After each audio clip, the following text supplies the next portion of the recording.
சமூக நீதி மாணவர் இயக்கம் சார்பாக இப்தார் நோன்பு திறக்கும் நிகழ்ச்சியில் போதையின் பக்கம் உள்ள மாணவர்களை மீட்டெடுக்க கூடியவர்களாகவும் ரசிகர்கள் மோகத்தில் செல்லக்கூடிய மாணவர்களை நல்வழிப்படுத்தி வரலாறுகளை எடுத்துக்கூறி நேர்வழிப்படுத்தி இந்த மாணவர் இயக்கம் பட்டை தீட்டிக் கொண்டிருக்கிறது என சமூக நீதி மாணவர் இயக்க மாநில பிரதிநிதி ஜெயினுலாபுதீன் தெரிவித்தார்.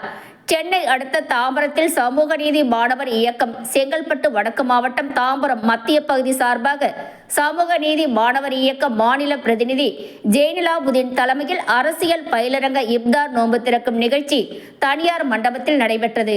இந்த நிகழ்ச்சிக்கு சிறப்பு அழைப்பாளராக மனிதநேய மக்கள் கட்சி மாநில துணை பொதுச் செயலாளரும் மாமன்ற உறுப்பினருமான எம் யாக்கூப் கலந்து கொண்டு சிறப்புரையாற்றி இப்தார் நோன்பு திறக்கும் நிகழ்வை தொடங்கி வைத்தார். மேலும் இந்த நிகழ்வில் சமூக நீதி மாணவர் இயக்க நிர்வாகிகள் இப்ராஹிம், ஆருண், ஜமீலா, பசீர் ஆகியோர் உட்பட ஏராளமானோர் கலந்து கொண்டனர். பின்னர் செய்தியாளர்களை சந்தித்த சமூக நீதி மாணவர் இயக்க மாநில பிரதிநிதி ஜெயினுலாபுதீன் பேசுகையில், இந்த சமூக நீதி மாணவர் இயக்கம் சரியான அரசியல் பாதையை தீர்மானிக்க கூடியவர்களாகவும் போதையின் பக்கம் உள்ள மாணவர்களை மீட்டெடுக்க கூடியவர்களாகவும் ஒரு ரசிகர் மோகத்தில் செல்லக்கூடிய மாணவர்களை நல்வழிப்படுத்தி வரலாறுகளை எடுத்துக்கூறி நேர்வழிப்படுத்தி இந்த மாணவர் இயக்கம் பட்டை தீட்டிக் கொண்டிருக்கிறது எனவும், தமிழகத்தில் நான் முதல்வன் திட்டத்தின் படித்து IAS அதிகாரிகளாக உள்ளனர். திராவிட கழக ஆட்சியில்தான் இஸ்லாமியர்களுக்கு 3.5% இடஒதுக்கீடு கொடுக்கப்பட்டு அது முறையாக பின்பற்றப்படுகிறதா என்பது கேள்விக்குறியாக உள்ளது. அதன் வெள்ளறிக்கையை கேட்கக்கூடிய மாணவர்களாக இருக்கின்றோம் எனவும், திராவிட கழகத்தில் உள்ள மனிதநேய மக்கள் கட்சி கூட்டணிக்கு 2 தொகுதிகள் ஒதுக்கப்பட்டுள்ளது.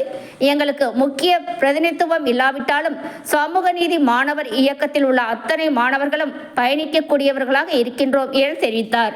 வடக்கு மாவட்டம் அரசியல் பயிலரங்கம் மற்றும் மாபெரும் ஒரு இஃப்தார் நிகழ்ச்சி இங்கே சமூக நீதி மாணவர் இயக்கம் ஒருங்கிணைத்திருக்கின்றது.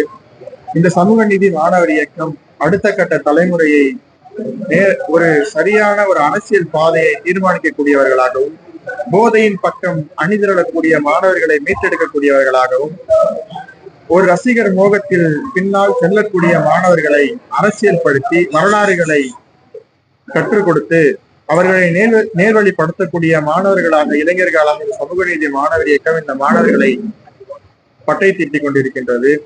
தமிழகத்தில் நான் முதல்வர் திட்டத்தின் கீழ் 3 நபர்கள் படித்து இன்று IAS ஆபீசர்களாக அமர்ந்திருக்கின்றார்கள்.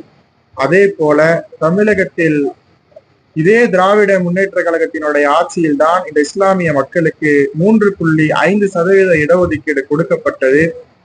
அந்த இடஒதுக்கீடு முறையாக பின்பற்றப்படுகிறதா என்பது மிகப்பெரிய ஒரு கேள்விக்குறியாகவும் அதற்கான வெள்ளை அறிக்கையையும் கேட்கக்கூடிய மாணவர்களாக இங்கு நாங்கள் இருக்கோம்.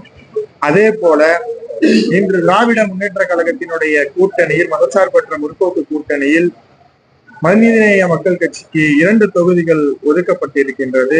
உரிய பிரதிநிதித்துவம் இல்லாவிட்டாலும் எங்களுடைய தலைமைக்கு கட்டுப்பட்ட மாணவர்களாக சமூக நீதி மாணவர் இயக்கம் இதை ஏற்றுக்கொண்டு பயணிக்கக்கூடிய மாணவர்களாக நாங்கள் இருந்து கொண்டிருக்கிறோம்.